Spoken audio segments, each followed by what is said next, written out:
Gwen did an amazing job talking about copper, and that's what I'm going to be talking to you about today. I'm the president and CEO of Cascadia Minerals. We're exploring for copper and gold in Yukon and BC, so thanks for joining today. I have a few forward-looking statements to view. Just kind of quickly to go through the corporate overview so we can get into what we're looking for in our discovery up in the Yukon. We're a newly formed company, just started trading mid-year last year. It came out of a transaction from purchase from Hecla of ATAC Resources. We are transitioning to be a copper and gold company. We spun out those copper and gold assets into Cascadia. You can see there's 37 million shares outstanding, a few warrants. That's primarily through Hecla. They are a 19% owner. Barrick Gold is a legacy shareholder from the ATAC days. Michael Gentile, some of you might know him from Canada here as well as an investor, management director. So we hold approximately 40% of the shares outstanding right now. Our team, I won't go into in too much depth. We're here. We can talk to you about that, but we're well known as a technical team. I started my years exploration in the Yukon in the early 90s, and we have a strong track record of discovery throughout the team. We have a couple members of Hecla on our board, Kurt Allen, Jim Sabala, due to the transaction. Ed Cope, ex-VP from Barrick, is on our technical committee. So yeah, very well-structured company. We have $1 million, and we're lining up a financing right now for the 2024 program. So with the time we have today, I really just want to focus on the Catch project in the Yukon and the Pill project in the Toodoggone in British Columbia. The Catch is located just southeast of Carmacks. You can see it there in center Yukon, in an area that has just never been looked at for copper and gold. It's just spectacular. One of the best things about the Yukon is you can still go up there and find mineralization where people have never looked before. It's just an incredible place to work.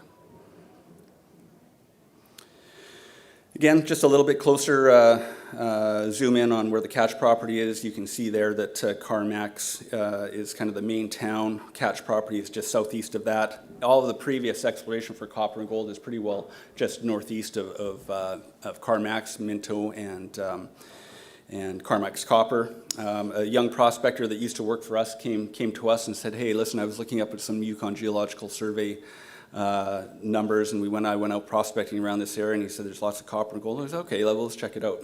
And he brought us his presentation, and then we're like, "Yeah, that actually looks really interesting." We went out there, and I went out to that property, and I've never seen so much copper and gold at surface in an area that had never been staked before, and this kid found that, and we did an option agreement, and just the best thing we ever did. It's just a spectacular project. No claims had ever been staked on this Catch project.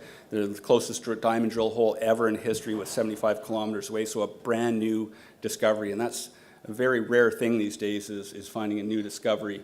Not an older story, but a brand new discovery. Our second diamond drill hole ever drilled in this project was 116 meters of 0.3 copper, 0.3 gold. That's kind of the open pit resource of Red Chris. So, a very good start. Usually it takes 20, 30, 40 holes to even find a deposit. So we got a head start. We're flying under the radar. So yeah, we're very fortunate to have made this discovery so quickly. We're 10 kilometers from power and the Robert Campbell Highway. This is the first project I've ever worked on the Yukon where the team was texting me pictures of what they were finding every day. So it's a really nice thing. The Yukon can be challenging for infrastructure. While I'm still here, I think the big picture here, and we kind of have the head start on this, is that you've got the Stikine terrain that's in British Columbia. Obviously some very well-known copper gold deposits down there, but it does extend into the Yukon, and there's never been a systematic effort to look for copper and gold projects, porphyries, in the Yukon.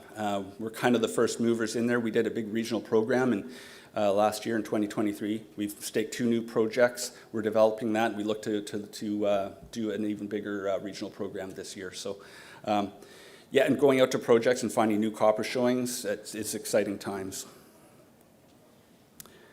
Again, a bit more of a zoom in.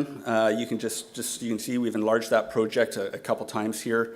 117 square kilometers. Pictures of there, kind of the lay of the land. I'm used to working much more difficult terrain, so this is nice kind of rolling hills. There's a thin veneer of overburden, so not too difficult to work in, so like some places in BC where there's really thick thick till.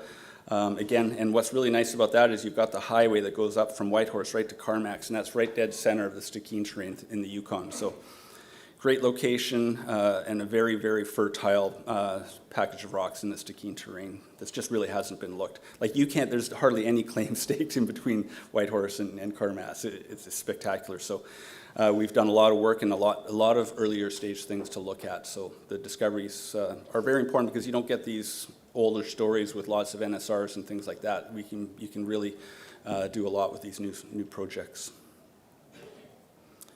Kind of when you zoom in here, you can kind of see this is a very small portion of the project, but you can see where the main zone is and the diorite zone. The unprospector found the main zone, but when we were doing more prospecting, a lot more soil sampling. You look down at the diorite, what we call the diorite zone now. We found an outcrop where is it 3% copper, almost 4% copper, and 30 grams gold. So of course we set the drill up on that, and that's where we made our discovery. The first hole actually got even 0.3 copper and 0.15 gold as well.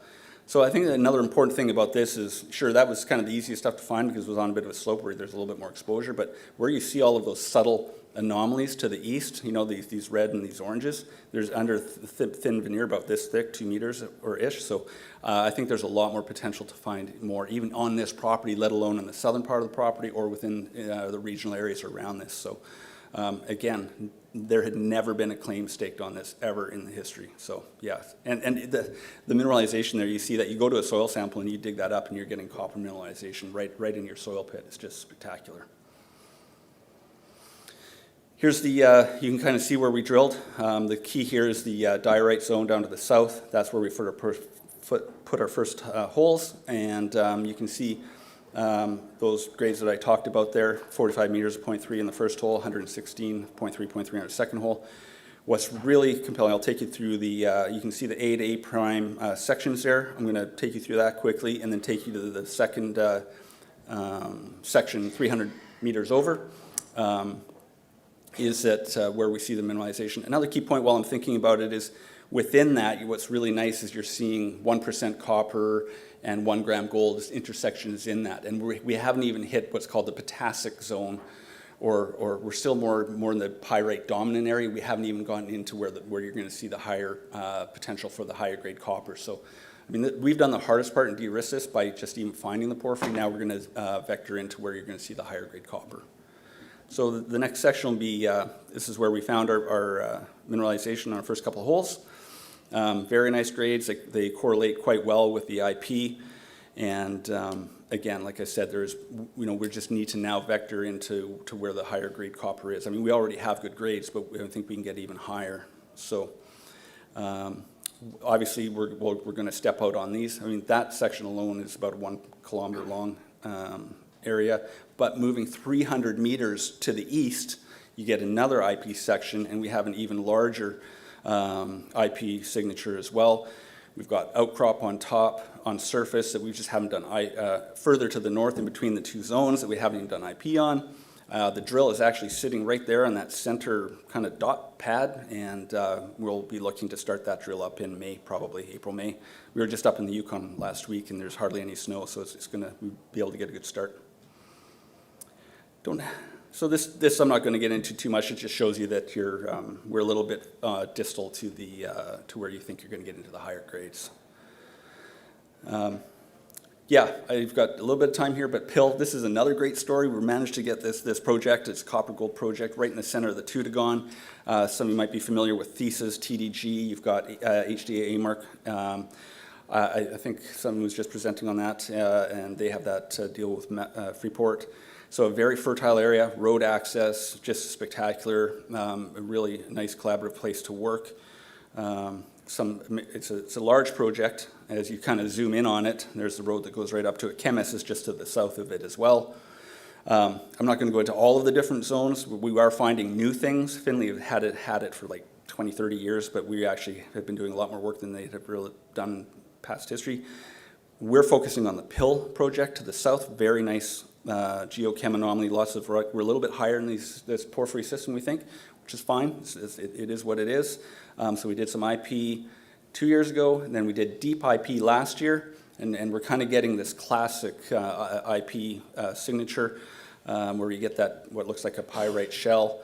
And then previously Finley just did some shallow holes and holes quite far further away.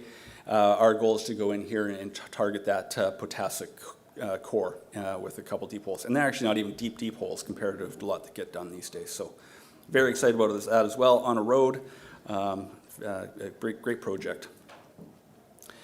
Key thing here, we're here, come and talk to us. We're a new copper gold story, well-structured company. We're flying under the radar because we were just spun out, so it's a great opportunity. Come talk to us. We've got some of the rocks over. We're by the coffee. I'd love to chat with you about Cascadia, so thank you very much.